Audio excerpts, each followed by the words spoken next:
Привет, друзья! Я знаю, что совсем недавно вы справились с одним из наших заданий, а именно поставили себе большие долгосрочные цели на 1-10 лет. Так вот, второе задание, оно касается именно среднесрочных целей. О чем я говорю?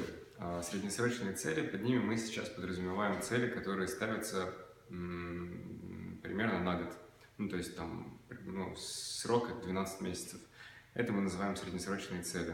Так вот, впереди вас ждет постановка 100, именно 100 среднесрочных целей на 1 год. Что важно? Важно, чтобы, вы все понимаете то, что долгосрочные цели, какие-то большие, они тесно связаны с тем, что вы делаете каждый день сегодня. Поэтому ваши среднесрочные цели должны быть релевантны и взаимосвязаны с вашими долгосрочными целями на 10 лет.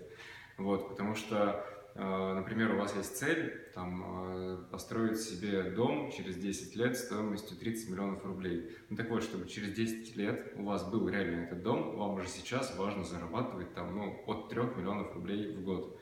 Вот, поэтому вы можете себе поставить такую среднесрочную цель, зарабатывать от 3 миллионов рублей в год, чтобы через 10 лет у вас было что? Дом.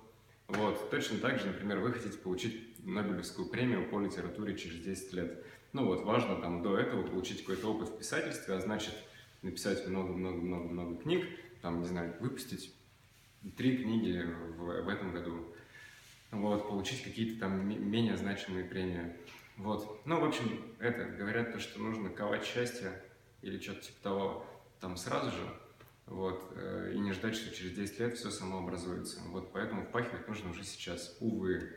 Короче, суть задания: 100 целей среднесрочных на 1 год, релевантных тем, которые вы уже себе поставили, собственно, на 10 лет или около того.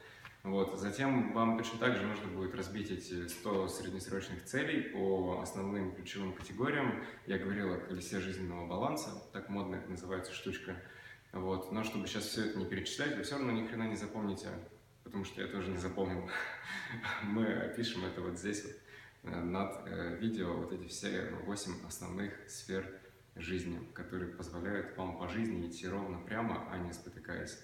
Все, сделать это упражнение. Важно то, что мы в прошлом потоке цель мы не делили долгосрочные и среднесрочные цели, а в этот раз мы их делим, потому что мы поняли, что допустили небольшую ошибку. Даже не ошибку, мы просто тогда не понимали важность всего этого, а сейчас понимаем и хотим, чтобы у вас все было хорошо. Поэтому долгосрочные цели, среднесрочные цели, а потом мы перейдем к целям краткосрочным. Но все впереди.